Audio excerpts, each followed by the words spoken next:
യേശുദാസിനും Adoor ഗോപാലകൃഷ്ണനുമെതിരായ അധിക്ഷേപ post പിൻവലിച്ച നടൻ വിനായകൻ അസഭ്യം ഒഴിവാക്കി വിമർശനം ഉന്നയിച്ചുകൊണ്ട് പുതിയ പോസ്റ്റും വിനായകൻ ഫേസ്ബുക്കിൽ പങ്കുവച്ചു.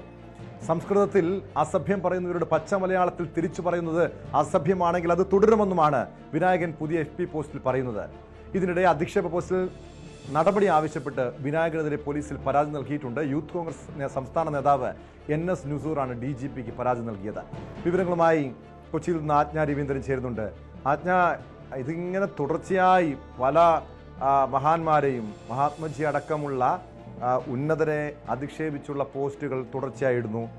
യേശുദാസിനെയും അടൂർ ഗോപാലകൃഷ്ണനെയും വൃത്തികേട് പറഞ്ഞുകൊണ്ട്, അങ്ങേറ്റം അസഭ്യം പറഞ്ഞുകൊണ്ട് ഇന്നലെ ഫേസ്ബുക്ക് പോസ്റ്റ് പങ്കുവയ്ക്കുന്നു. അതിനുശേഷം ഇന്ന് രാവിലെ അത് പോസ്റ്റ് പിൻവലിച്ചെങ്കിൽ പോലും തൊട്ടു പിന്നാലെ, അതായത് ഇന്ന് രാവിലെ ഒരു 10 മണിയോട് കൂടി രണ്ടാമത്തെ പോസ്റ്റ്, അതിൽ അസഭ്യമില്ല, അശ്ലീലമില്ല, പക്ഷേ രൂക്ഷമായ വിമർശനങ്ങൾ. താൻ ഇതുപോലുള്ള തൻ്റെ ഈ സ്വഭാവത്തിൽ മാറ്റം ഉണ്ടാകില്ല, ഇനിയും ഇതുപോലെ അസഭ്യം പറയുമെന്ന് തന്നെ വ്യക്തമാക്കിയാണ് വിനായകൻ വീണ്ടും രംഗത്തെത്തിയിരിക്കുന്നത്. ഇയാളൊരു പൊതുശല്യമായി മാറുകയാണോ ആജ്ഞ?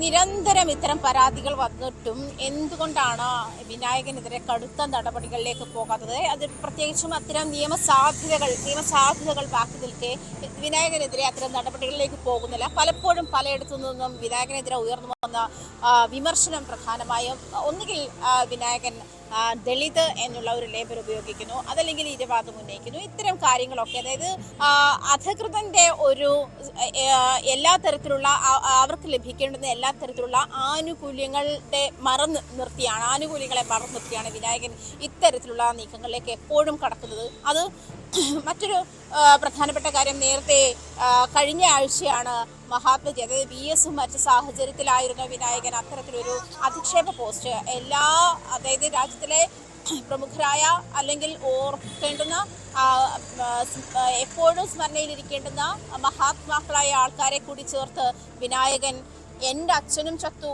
എന്ന് പറഞ്ഞു തുടങ്ങുന്ന ആ പോസ്റ്റ്, തുടർന്ന് അതിനെതിരെ നടപടി ഉണ്ടായില്ല.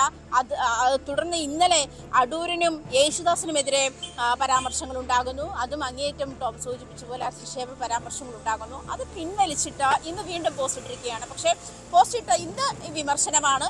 എന്നിരുന്നാൽ പോലും ഇന്നും ഇട്ടിരുന്ന പോസ്റ്റ് മാത്രമാണ് വിനായകൻ ഇട്ടിരുന്നതെങ്കിൽ അത് നമുക്ക് ന്യായീകരിക്കാമായിരുന്നു. കാരണം അതിൽ കഴമ്പുണ്ട്. കാരണം അടൂർ സംസ്കൃതത്തിൽ തെറി പറയുന്നവരോട് മലയാളത്തിൽ അസഭ്യം പറയേണ്ടി വന്നാൽ പറയും. അല്ലെങ്കിൽ യേശുദാസ് നേരത്തെ സ്ത്രീകൾ ലെഗിങ്സും ജീൻസും ഇട്ട് വരുന്നതിനെ പറ്റി വളരെ മോശം പരാമർശം നടത്തിയിരുന്നു. അതുപോലെ ചാലയിലെ തൊഴിലാളികൾ സെക്സ് കാണാൻ വേണ്ടിയാണ് തിയേറ്ററിന്റെ വാതിലുകൾ പൊളിച്ചു നീക്കുന്നു, അല്ലെങ്കിൽ അത്തരത്തിലുള്ള രീതികൾ ഇവരുടെ ഭാഗത്തുനിന്നും ഉണ്ടാകുന്നത് കൊണ്ടാണ് ചലച്ചിത്രമേളയിൽ ടിക്കറ്റുകൾ നിർബന്ധമാക്കിയത് എന്ന് അടൂർ പറയുന്നു. അത്തരം സാഹചര്യങ്ങളോടൊക്കെ പ്രതികരിക്കേണ്ടത് തന്നെയാണ്. പക്ഷെ പ്രതികരിക്കേണ്ട രീതി കഴിഞ്ഞ ദിവസം വരെ വിനായകൻ ചെയ്തത് ശരിയായിരുന്നു. അതല്ലെങ്കിൽ കഴിഞ്ഞ ദിവസം വരെയുള്ള പല വിഷയങ്ങളിൽ വിനായകൻ നടത്തിയിരിക്കുന്ന പ്രതികരണങ്ങൾ, ഇത് പച്ചയ്ക്ക് അതല്ലെങ്കിൽ അസഭ്യം പറയുന്നത്, ഒബ്സീൻ വേർഡ്സ് ഉപയോഗിക്കുന്നത് ഇന്ത്യൻ പീനൽ കോഡ് അനുസരിച്ച് നിയമവിരുദ്ധമാണ്. അത് പ്രത്യേകിച്ച് പബ്ലിക്കിൽ വെച്ചിട്ട് അല്ലെങ്കിൽ പബ്ലിക് പ്ലാറ്റ്ഫോമുകളിൽ അത്തരം അസഭ്യ വർഷങ്ങൾ നടത്തുന്നത് നിയമപരമായി തെറ്റു തന്നെയാണ്. അത് റിപ്പോർട്ട് ജാമ്യം ലഭിക്കുന്ന വകുപ്പാണെങ്കിൽ കൂടിയും അത്തരം ഇതിനെതിരെ കേസെടുക്കാവുന്ന സാഹചര്യങ്ങളുണ്ട്. എന്നിട്ടും സിനിമ മേഖലയിലുള്ള ആളുകളുടെ ഈ വിനായകൻ അടങ്ങുന്ന മട്ടില്ല വീണ്ടും തുടർച്ചയായി ഫേസ്ബുക്കിൽ മറ്റുള്ളവരെ അധിക്ഷേപിക്കുന്ന രീതിയിൽ ഏറ്റവും ഒടുവിൽ ന്യൂസ് 8ന്റെ തന്നെ മുതിർന്ന മാധ്യമപ്രവർത്തകയായിട്ടുള്ള അപർണ കുറുപ്പിന്റെ ചിത്രം ഫേസ്ബുക്കിൽ പങ്കുവയ്ക്കുന്ന രീതിയിൽ പോലും ഇയാൾ അങ്ങേറ്റം മോശമായ രീതിയിൽ പോകുന്ന. ഒരു 23 മിനിറ്റ് മുൻപ് അപർണയുടെ ഒരു ചിത്രം പങ്കുവച്ചിട്ടുണ്ട്, മറ്റൊന്നും എഴുതിയിട്ടില്ല. കാരണം ഇന്നൊരു ഉച്ചയ്ക്ക് 12 മണിക്ക് ന്യൂസ് 8 ഈ വിഷയം, ഈ വിനായകൻ തുടർച്ചയായി മറ്റുള്ളവരെ ആക്ഷേപിക്കുന്ന വിഷയം വിശദമായി ചർച്ച ചെയ്തതാണ്. ഇനി അതാണോ വിനായകനെ പ്രകോപിപ്പിച്ചതെന്ന് അറിയില്ല. മറ്റൊന്നും അതിൽ എഴുതിയിട്ടില്ല. അപർണയുടെ ചിത്രം പങ്കുവെച്ചുകൊണ്ടുള്ള ഒരു പോസ്റ്റാണ് ഏറ്റവും ഒടുവിൽ പുറത്തു വന്നിരിക്കുന്നത്.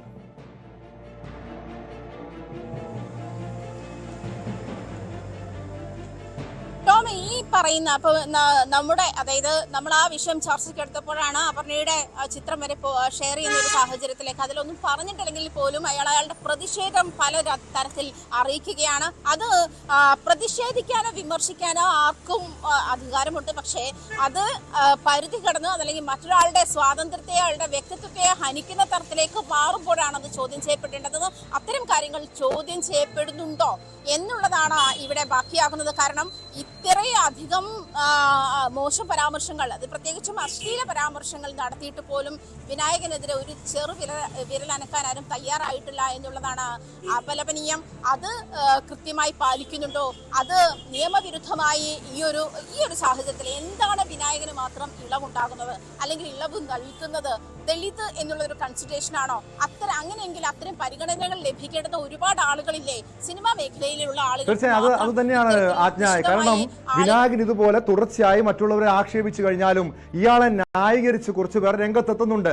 അവിടെ ദളിത് വാദം ഉയർത്തുന്നു. ഇയാൾക്ക് എന്ത് വൃത്തികേട് മറ്റുള്ളവരോട് പറയാം. അത് VS അച്യുതാനന്ദൻ ആയിക്കോട്ടെ, ഉമ്മൻചാണ്ടി ആയിക്കോട്ടെ, അത് ഗാന്ധിജി ആയിക്കോട്ടെ, ആരെയും എന്ത് വൃത്തികേട് പറഞ്ഞാലും വിനായകനെതിരെ പോലീസ് കേസെടുക്കുന്നില്ല. മറ്റ് സാധാരണക്കാരനാണെങ്കിൽ കേസായി, പിന്നെ പോലീസ് നടപടികളായി, അങ്ങനെ കോടതി കയറി ഇറങ്ങേണ്ട അവസ്ഥ ഒരു സാഹചര്യമാണ്. എന്ത് പ്രിവിലേജാണ് വിനായകന് ഈ നാട്ടിലുള്ളതെന്ന ചോദ്യം സ്വാഭാവികമായും പൊതുസമൂഹത്തിന്റെ ഭാഗത്തുനിന്നുണ്ടായില്ലേ?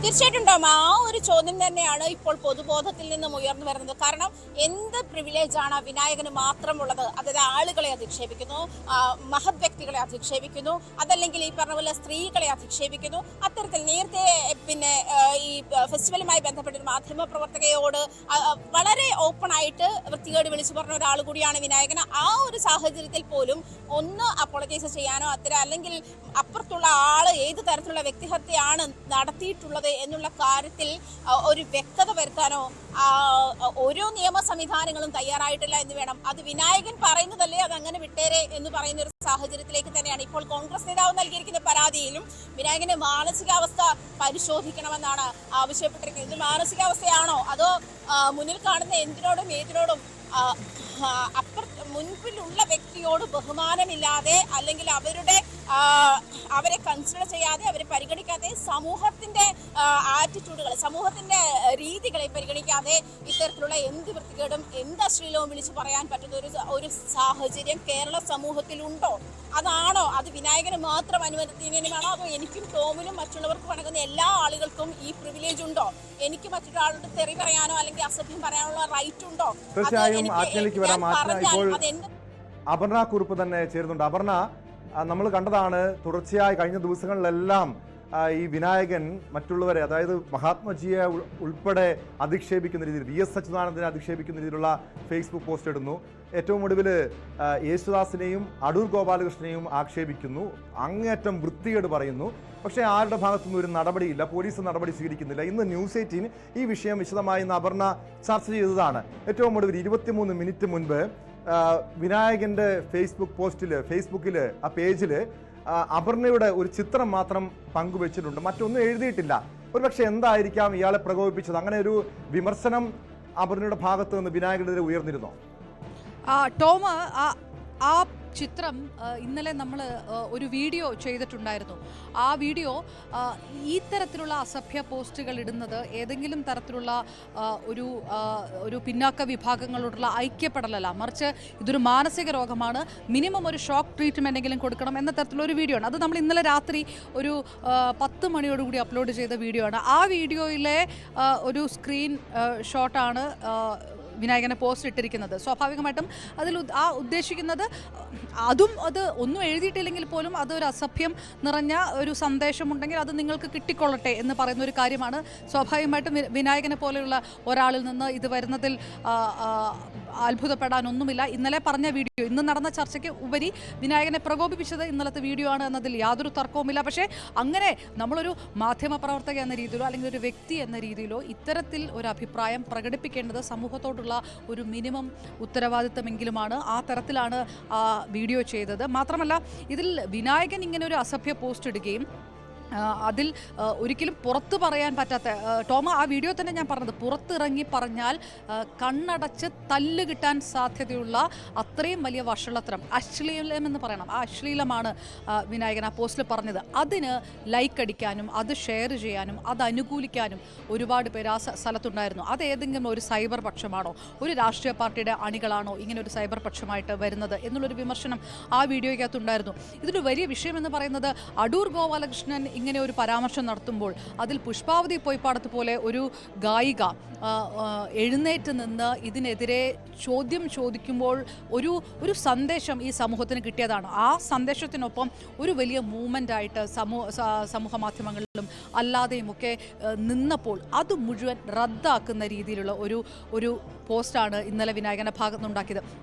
പട്ടികജാതി പട്ടിക വർഗ വിഭാഗക്കാർക്കായിട്ട് ഏതെങ്കിലും തരത്തിൽ ഐക്യപ്പെടലുണ്ടെങ്കിൽ അല്ലെങ്കിൽ അതിനെ പ്രതിനിധീകരിച്ചാണ് പറയുന്നതെങ്കിൽ അവർ നടത്തുന്ന ശ്രമങ്ങളെ മുഴുവൻ റദ്ദാക്കുന്ന രീതിയിലുള്ള ഒരു കാര്യമല്ല ഉണ്ടാകേണ്ടത്. അപ്പോൾ ആ വിഭാഗത്തെ പ്രതിനിധീകരിക്കല്ല എല്ലാ പരിശ്രമങ്ങളെയും എല്ലാ മൂവ്മെൻറ്റുകളെയും റദ്ദാക്കുന്ന തരത്തിലുള്ള ഒരു പാഴ്വേല വിനായകൻ കാണിക്കുകയാണ്. അതാണ് ആ വീഡിയോയിൽ പറഞ്ഞത്. സ്വാഭാവികമായിട്ടും അയാൾക്കതിൽ പ്രകോപനമുണ്ടാകും. ഇതിനു മുൻപും നമുക്കറിയാം ദിനുവയിലടക്കമുള്ള ദളിത് ആക്ടിവിസ്റ്റുകളൊക്കെ വിനായകനെതിരെ കേസ് കൊടുത്തതാണ്. ആ കേസ് കൊടുത്തത് പോലും ദളിത് കുട്ടികൾക്ക് അപ്പോയിൻമെന്റ് കിട്ടാൻ വേണ്ടിയിട്ട് വിനായകനെ വിളിക്കുമ്പോൾ വിനായകൻ വളരെ മോശം രീതിയിൽ ഈ ആക്ടിവിസ്റ്റുകളോട് ലൈംഗിക ചുവയോടുകൂടി ദിനുവയിലടക്കമുള്ള ആക്ടിവിസ്റ്റുകളോടും സംസാരിച്ചിട്ടുണ്ട്. അപ്പോൾ സ്വാഭാവികമായിട്ടും ഈ ഒരു പോസ്റ്റിൽ അത്ഭുതപ്പെടാനില്ല.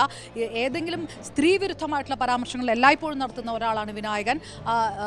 അതല്ലാതെയും വളരെ മോശം ഭാഷകൾ ഉപയോഗിക്കുന്ന ഒരാളാണ് വിനായകൻ. അശ്ലീല പ്രദർശനം നടത്തിയാൽ അതുപോലും സംസ്കാരത്തിൻ്റെ ഭാഗമാണെന്നോ അല്ലെങ്കിൽ പച്ചയായ മനുഷ്യൻ ഇങ്ങനെ ചില പച്ചയായ ഭാഷകളും പച്ചയായ ദൃശ്യങ്ങളുമൊക്കെയാണ് കാണിക്കേണ്ടത് എന്നൊക്കെ പറയുന്ന ഒരാളാണ് വിനായകൻ. പക്ഷേ ഇത്തവണ ഇത് ഒരു പരിധി കടന്നിരിക്കുന്നു.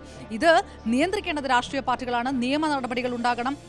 യൂത്ത് കോൺഗ്രസ് നിയമ നടപടിക്ക് മുന്നോട്ട് പോയിട്ടുണ്ട്. ഇതിനു മുൻപ് ഒരുപാട് കേസുകളുണ്ട്. ഇത് വിനായകനെ ഉയർത്തിപ്പിടിച്ച് നടക്കാതിരിക്കാൻ എല്ലാ ഇടതുപക്ഷ അനുകൂലികളെയൊന്നും പറയുന്നില്ല. പക്ഷേ സൈബർ ഭാഗത്ത് അങ്ങനെ ഒരു അനുകൂലവാദികൾ ഉണ്ടെങ്കിൽ അത് ചെയ്യുന്നത് അത് എങ്ങനെയാണ് ഗുണകരമാക്കുക, ഏത് പുരോഗമനവാദമാണ് വിനായകൻ്റെ ഭാഗത്ത് എന്നുള്ളതൊക്കെ ചിന്തിക്കേണ്ട ഒരു സമയമാണ്. സ്വാഭാവികമായിട്ട് ഇത് ഈ ഒരു പ്രകോപനം കൊണ്ടായിരിക്കണം ആ പോസ്റ്റ് ഇട്ടിട്ടുണ്ടാവുക. ഏതായാലും വിനായകനെതിരെ പരാതി നുസൂർ അടക്കം നൽകിയ പരാതി അവിടെ നിൽക്കുകയാണ്. ഇത് പുതിയ കാര്യമല്ല.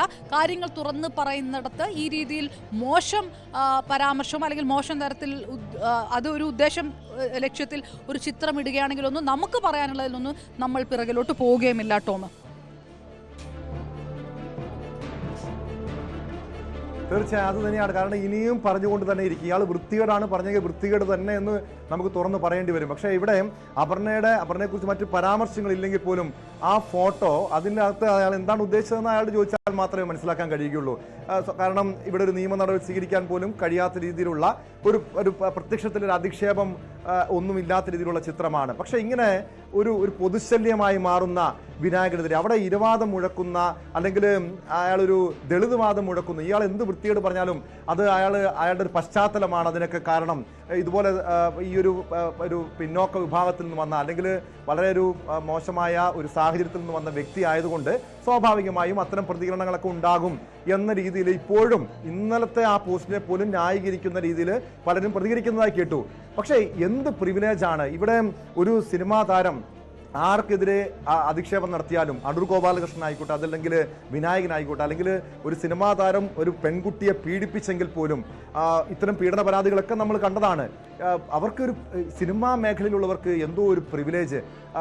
നമുക്ക് മുകേഷിനൊക്കെ കോടതിയിൽ പോയി ജാമ്യം ലഭിക്കാനുള്ള സാഹചര്യം പോലും നമ്മുടെ നിയമ സംവിധാനം ഇവിടുത്തെ പോലീസ് ഒരുക്കി കൊടുക്കുന്നു. അത്തരം ഒരു പ്രിവിലേജ് എന്തിനാണ് ഇതുപോലുള്ള സിനിമാ നടന്മാർക്ക്, താരങ്ങൾക്ക് നൽകേണ്ടത്? ടോം, നേരത്തെ ഇത് ആദ്യത്തെ കേസല്ല വിനായകനെതിരെ വരുന്ന പല കേസുകളും നമ്മളിപ്പോൾ ഇന്ന് രാവിലെ ഇത് ചർച്ച നടന്ന സമയത്തും ഈ കേസുകൾ തുടർന്നു കൊണ്ടുപോകുന്ന സാഹചര്യമുണ്ട്. നടപടിയിലേക്ക് കടക്കുന്നുണ്ടോ എന്നുള്ള വിഷയമാണ്.